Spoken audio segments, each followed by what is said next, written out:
To make a 3-inch rail fence block, as seen here in this card, you will need the following supplies. This paper piecing pattern you can download at the website. Then you'll need to cut out a square in this upper corner. Make sure when you cut that square out that you leave the dotted line around the pattern. Since you're going to be working with paper and fabric, you'll want to have scissors for both.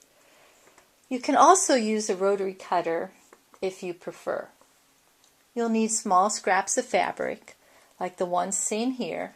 Any fabric will do, but 100% cotton works best.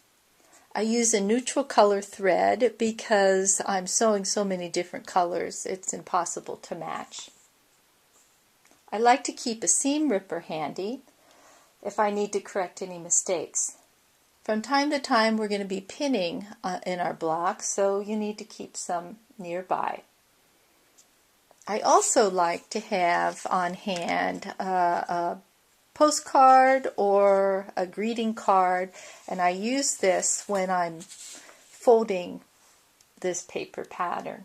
It's not necessary, but it helps.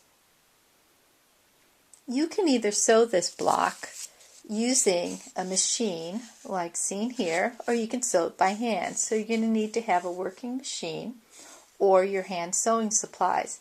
If you do decide to sew this by hand, be aware that this paper is going to stay inside, because if you try to pull it out with your hand stitches, you will probably pull out most of the hand stitches. So that's the only disadvantage of sewing on paper. And last but not least, you will need to set up a hot dry iron and have a pressing area in which to press your block.